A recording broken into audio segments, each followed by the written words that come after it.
Hey, I'm here to tell you that humanity is on the cusp of an exciting new way of being. We dare to imagine living a chronic disease free life well in our 60s, 70s, and 80s. A life that is fulfilling both emotionally and cognitively. It's definitely an exciting time where we are seeing massive improvements, or at least potential for improvements, of our individual and our collective health. I've spent my entire career looking for that health frontier.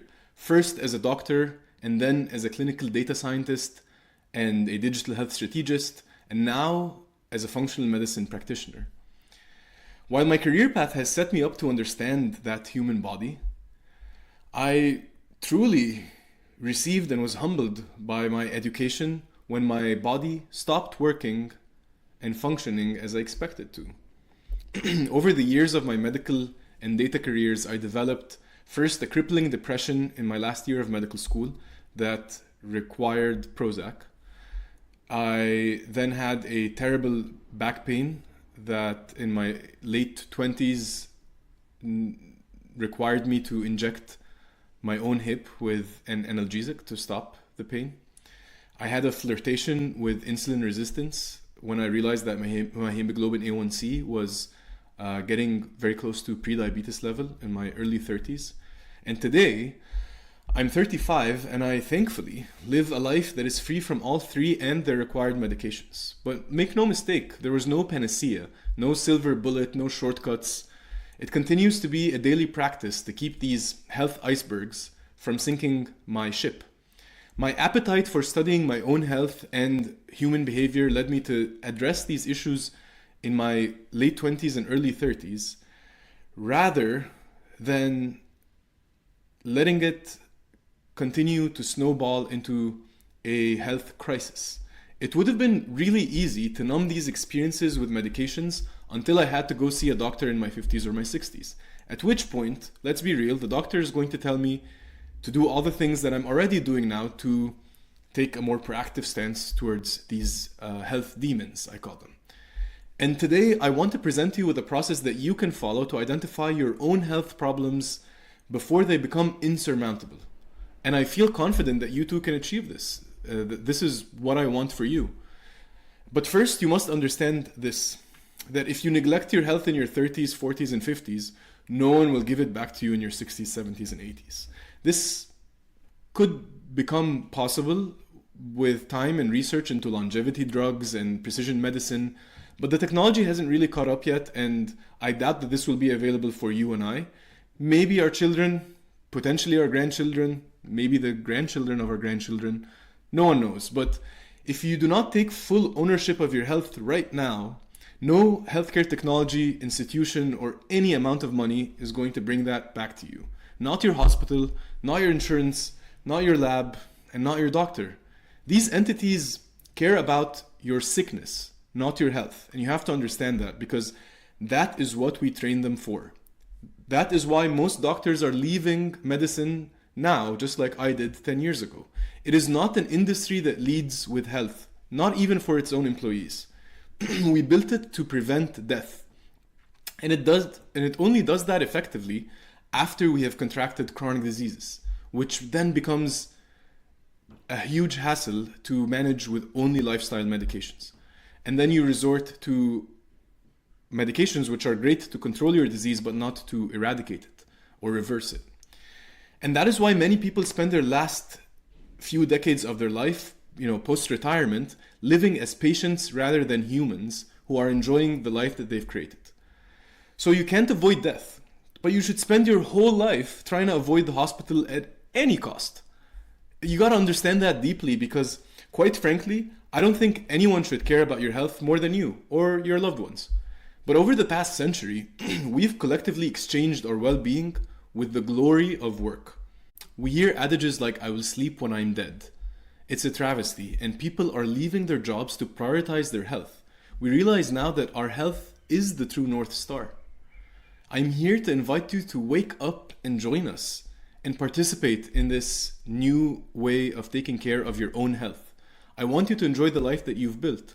Otherwise, what was the point of all this work? So here's the most realistic framework that I came up with, and I believe that it can be applied to any person, and regardless of which state you're in.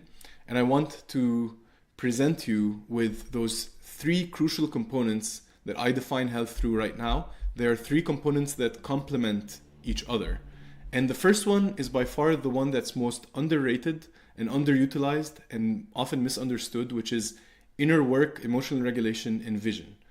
And that includes understanding what you long for and what is holding you back from being healthy, what is holding you back from achieving that health vision or outcomes.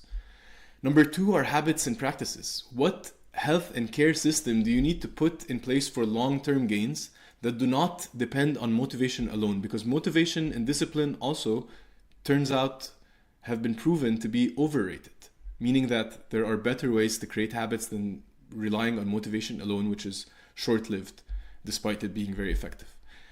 The third aspect is data, and that involves collecting objective and subjective measures on to help us understand what problems lie ahead, but also to understand which of these investments are working and which aren't.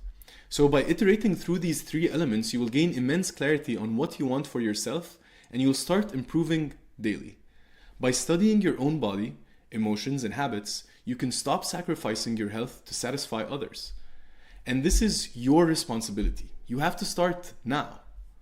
So I want to give you a practical way to start looking at health the same way you look at your business or your work.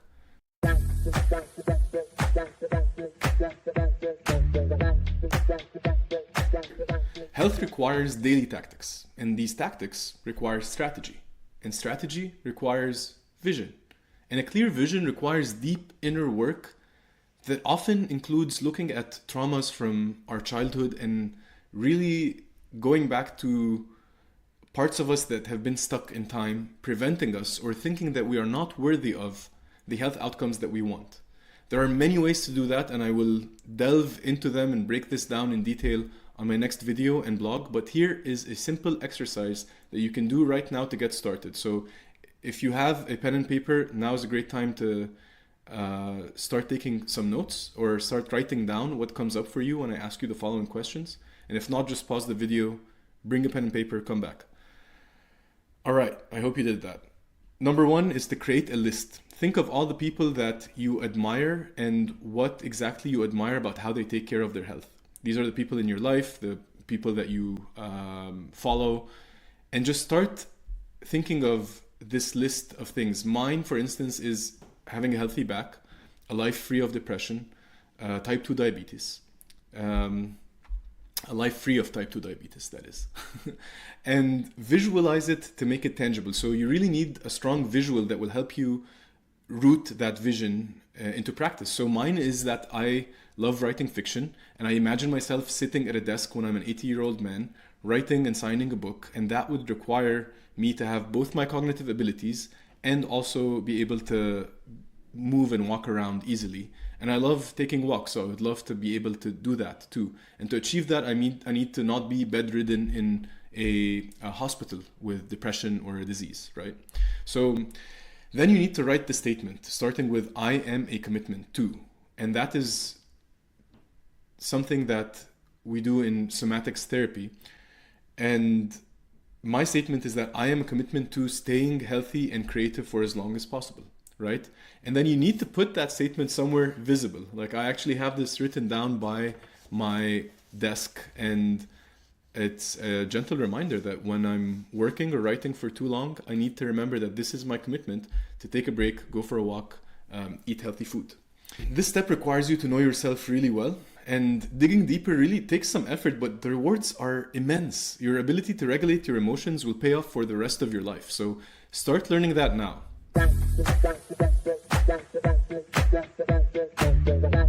Step 2 is to start with small, sustainable investments. We like talking about health being like wealth, right? But how many of us treat health the way we treat money and investments? We spend at least 40 hours making money every week. How does that compare to how many hours we spend making health every week?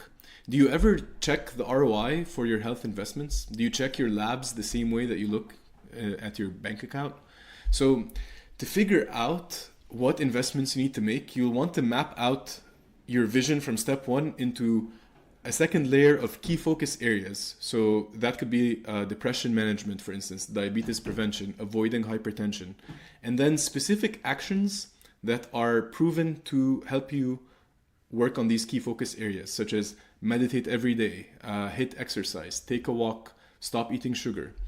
You'll need to research which actions can really help you, and then understand which of these actions bring you joy. And that is critical, because if you don't enjoy what the research says will work, you simply won't do the things that will get you there. So there are many ways to do any single thing and achieve any single outcome. You just need to start figuring out which ones work for you.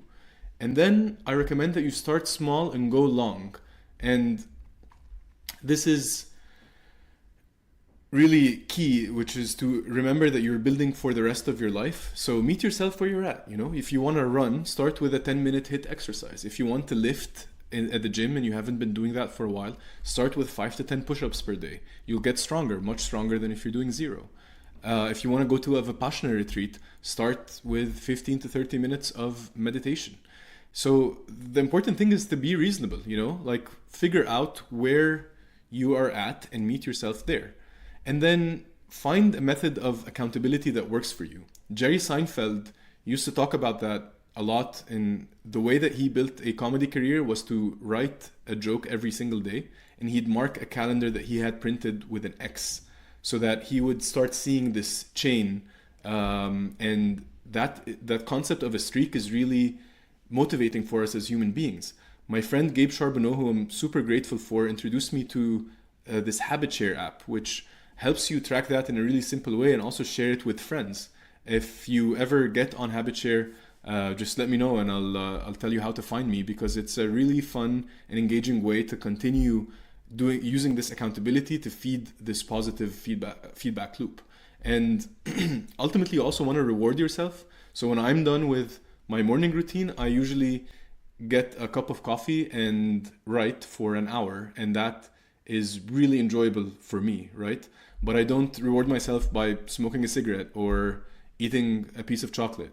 Not that I don't fail at my routines, I do, but the concept is just like business. When you fail, you need to learn from that failure and get back into it. So even in addictive behaviors, relapse is key to your progress.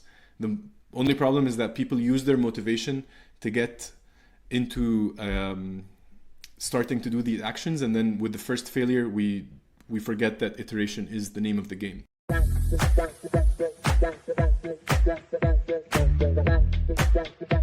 And that brings me to step 3, which is which of these actions are working. We need to leverage data and measure progress. Peter Attia, who's a longevity celebrity at this point, has this great metaphor in his book Outlive about how our health is like the Titanic cruising in dark waters, and we're trying to avoid the icebergs, right? Which he calls the 4 horsemen. And these are essentially heart disease, cancer, type 2 diabetes, and neurodegenerative diseases such as Alzheimer's and dementia. And to be clear, most of us are going to die from one of these 4, right? It's just about pushing the runway that we have, instead of contracting them early, contracting them towards the end of life, if we're lucky to live till when we're 80, 90, rather than 50 or 60.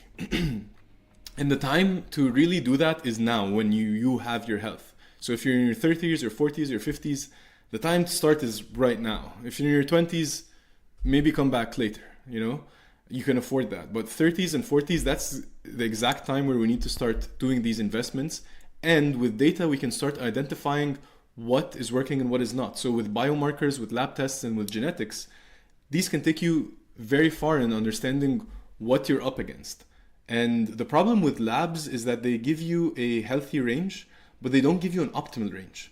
And so when I did my hemoglobin A1C test and realized that I'm at a 5.6%, that was 0.2% away from the cutoff point for prediabetes. So my healthcare assessment, as far as the lab was concerned, was that I'm normal. But because I am interested in this space, I realized that optimal is actually 5.3. And by being 5.7, I'm only zero point 0.2 away from prediabetes, which is too close for comfort, really.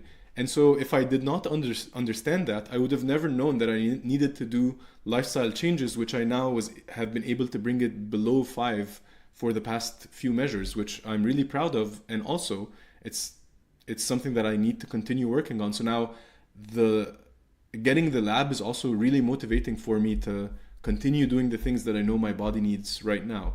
So a big part of this is kind of like building a radar that would help you identify more of these icebergs around you. And I will talk about that in great detail on the fourth essay or the fourth video. So next week, I will start by breaking down the inner work aspect in great detail. If you're not already subscribed at findgumption.com, make sure you do that so that you get notified and you don't want to miss the next 3 if you enjoyed this. But I'm also going to post videos like this here on YouTube. In the end, I wish I have convinced you that your dreams for a healthy lifestyle are possible if you take small steps and think of the long-term gains. And I hope that you can take some time today to do one thing to support yourself as you continue to support the world. I'll see you in the next video.